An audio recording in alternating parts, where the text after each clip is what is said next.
అసూయ వచ్చింది అంటే నీకు నాశనము దగ్గరగా ఉంది అనే వాస్తవం మర్చిపోద్దని మనం చేస్తూ ఉన్నాను. దావీదు ఎప్పుడైతే గుర్తింపును పొందుకున్నాడో, తాను కలిగి ఉన్నటువంటి యుద్ధ శూరత్వాన్ని కనపరిచి గొల్యాతును చంపేశాడో, దానివల్ల సౌలుకేమి ఇబ్బంది రాలా. కానీ ఎప్పుడైతే ప్రజలు దావీదును పొగడ్డం మొదలుపెట్టారో అప్పుడే సౌల్లో అసూయ బయటపడింది. నీ చుట్టూ ఉన్నవాళ్ళు పొరపాటున ఆఫీస్లో నిన్ను మెచ్చుకున్నారు అంటే ఆఫీస్లో ఎవడో ఒకడు సౌల్లా తయారవుతాడు.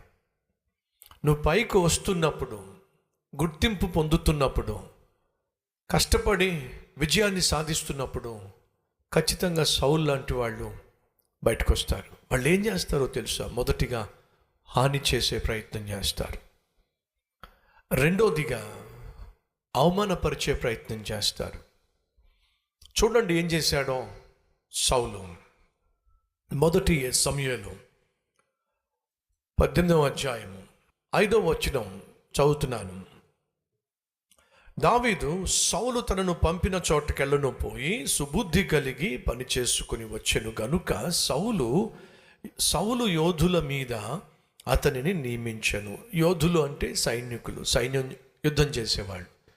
యుద్ధం చేసే సైనికులందరి మీద దావీదును అధిపతిగా చేశాడు. ఉన్నతమైనటువంటి పొజిషన్ దావీదుకు వచ్చింది.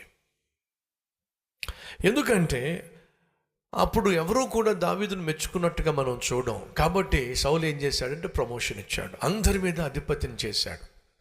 18వ అధ్యాయము 7వ వచనము. సౌలు 1000 కొలదియు దావీదు 10,000 కొలదియు శత్రువులను హతము చేసిరి.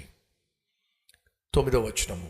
కాబట్టి నాటి నుండి సౌలు దావీదు మీద విషపు చూపు నిలిపెను. మొదటిగా ఏం జరిగింది? అసూయ ఎప్పుడైతే వచ్చిందో దురాత్మ వచ్చి సౌలును ఆవరించింది. నీ రూమ్మేట్కి మంచి ఉద్యోగం వచ్చిందనుకోండి, సంతోషంగా అప్రిషియేట్ చేయండి, షేక్ హ్యాండ్ ఇవ్వండి. నీ క్లాస్మేట్కి మంచి సంబంధం దొరికిందనుకోండి, మనస్ఫూర్తిగా కంగ్రాచులేషన్స్ చెప్పండి. మీ ఆడపడుచుకో లేకపోతే మీ బంధువులో ఎవరికైనా చక్కని గర్భఫలం అనుగ్రహించబడితే మనసారా వెళ్ళి ఆశీర్వదించండి. అంతేగాని అసూయ మాత్రం కనపరచకండి. నువ్వు అసూయ కనపరిచావు అంటే నీ మీదకు దురాత్మ వచ్చి పడిపోతుంది.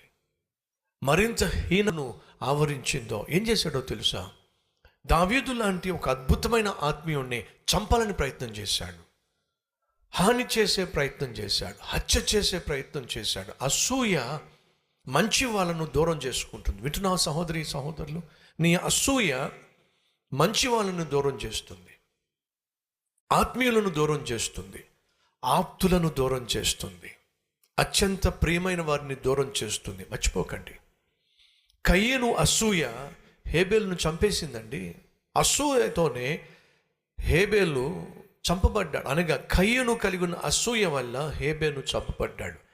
ఇక్కడ వాక్యం వింటున్నటువంటి వారిలో లేరంటారా?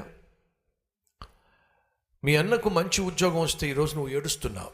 మీ అక్కకు మంచి సంబంధం దొరికితే ఈరోజు నువ్వు ఏడుస్తున్నావు.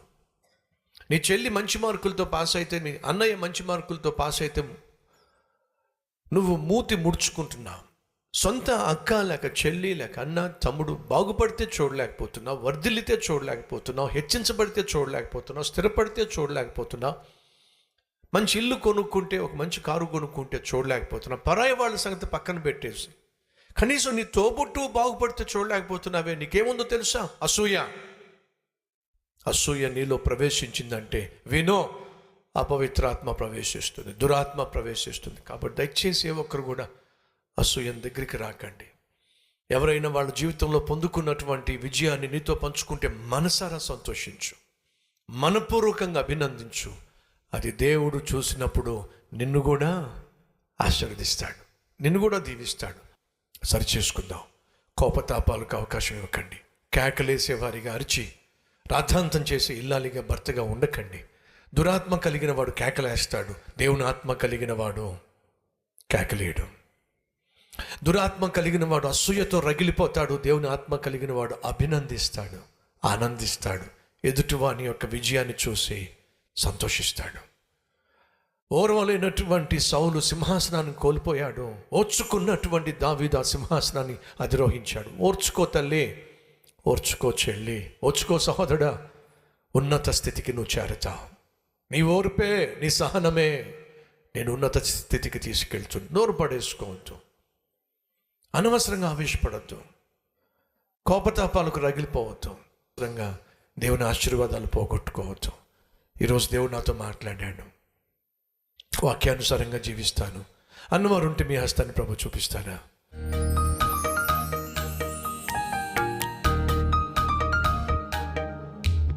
మహాపరిశుద్ధుడు అయిన ప్రేమ కలిగిన తండ్రి, సూటిగా స్పష్టంగా నాతో మాతో మాట్లాడినందుకు మీకు వందనాలు, స్తుతులు, స్తోత్రాలు చెల్లిస్తున్నాను.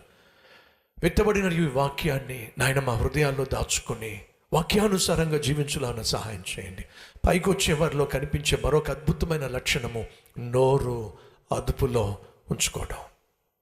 నాయన నా నోటిని అదుపులో ఉంచుకునే కృప నాకు దయచేయండి. వ్యర్థమైన సంభాషణలు, వ్యర్థమైన మాటలు, వ్యర్థమైన కబుర్లు నాయన అనవసరమైనటువంటి వాగ్వాదాలకు దారితీస్తాయి.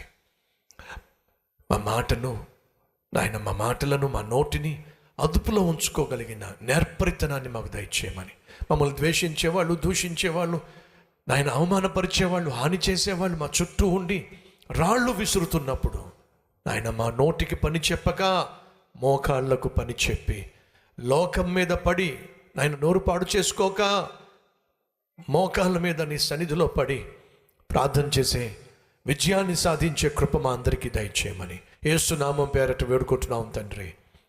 ఆమేన్.